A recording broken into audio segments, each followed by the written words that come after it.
everybody. I have been graciously and thankfully asked to start doing a few of these on Sundays, and this is my first one, so I ask your patience. And that's really incredibly perfect because that's what this is about.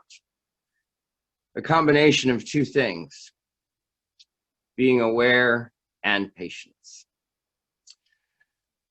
Being aware to the fact that when I started working on this sermon, I clicked the wrong Sunday and had a completely different thing in mind before I realized that I had made that mistake. And sometimes we need to be aware of those things. So it's going to be a blending today. And I think it's appropriate because patience, which was the second topic, is really what a lot of this is about that we just heard. Patience. There's a lyric in a Sondheim show. It says, "Art isn't easy." From Sunday in the Park with George. Patience. Artists and gardeners know patience. God knows patience with us. God is patient. Just like Moses was patient and waited. And then even Moses was not able to partake of the land that he was patiently guiding his people towards. And as in any artistic endeavor or in any gardening endeavor, we watch the tree grow, we watch the piece take shape, and it takes patience. Chihuly has been coming across my feeds in Facebook lately. Talk about patience, a glass blower that makes undulating creations of natural forms and then huge installations. They take patience. How many of us have seen or watched a tree grow that we've planted? It's amazing because that type of patience is what we see Paul asking the Thessalonians, be patient. And we won't get into the second letter, which is even more, he's not really coming yet. Sorry.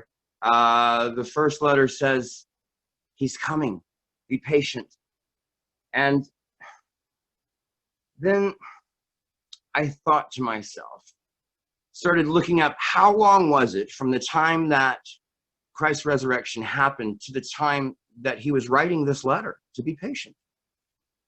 My lifetime, over 50 years had taken place from the point of Christ's resurrection to the point where Paul is writing this letter. And how many of us would be that patient to hear or to wait for this burgeoning tree of faith to grow? A lot of us don't have that patience today. The patience of artists and people that are gardeners and people that watch things grow like faith. Speed is not one of God's big things. He uses speed to destroy, to bring attention to the floods, the plagues of Egypt, the parting of the Red Sea. Those things were immediate and destructive. God works patiently and over long periods of time. Most things that we rush have to deal with this world, the world of men, not the world of God. And so when decisions are made quickly, when things are pushed quickly, when we make a decision quickly, often we have to have the price of that. Just think if Moses was impatient. We need to remember what in the history of humanity has happened quickly that was really good. Remember the American Revolution that our church has been in the center of before it happened.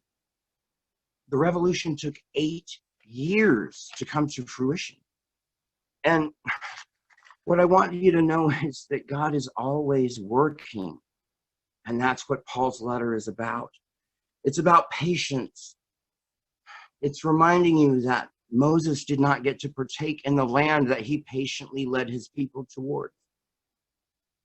And patience in art and in lyrics and things that are created give us something like a show that I don't know if you're familiar with called Hamilton. There's a lyric, look around, how lucky we are to be alive right now. How on earth can we be singing that right now? The show takes place during the Revolution, another time of strife, just like the time of Christ. Strife was rampant, different factions, political people. It was the Roman era, the beginning of the empire, remember, not the republic, but the empire. Augustus had taken control. And what it meant to have was amazing. Think about what it means to have now. And now think about just a boat and a net. Would mean you could feed your family. You could potentially make money and advance, because this was the Pax Romana. This was the time of peaceful Rome, as we're taught. And yet still strife, slavery.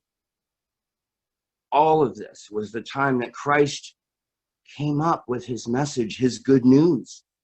And to have a father that had a boat and a net, that was having even more. You could inherit.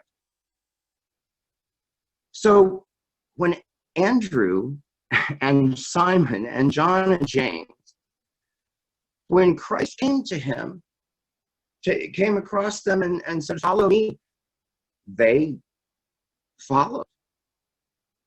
They followed without fear. And Christ had the patience for them and their questions. Now, would I follow without fear if I had a boat and a net back then? Would you? Thinking about everything you were walking away from to follow without fear. They left what they had to follow Christ. That is without question what they did. Were they hesitant? Why are we? Fear. God gives us the power to resist fear. We hear that in the Psalms. And I believe God wants you to know this is because we need strength now to bring about the unity that is mentioned in the Psalms on that passage that I mistakenly clicked on to tell you this good news. So why did that happen? Because now we're in a place, in a time where we need to come together with that strength. And we need to follow without fear. And we need to feel free to do so. Because following in fear is what the Romans wanted. It's what King George wanted for the revolutionaries. Those people made you follow in fear. To follow without fear is what God asks of us. Be open to God when he says to you, he calls to you, he asks you to leave what you have. They did. You can. Feel free to follow without fear. Without fear. Because look around, how lucky we are to be alive right now. There's no fear in that statement. There's gratitude, pure love. Reminds me of another lyric from that show. Patiently created. That should be enough. And after all, with God, it really is. Thank you for being patient with me. Peace.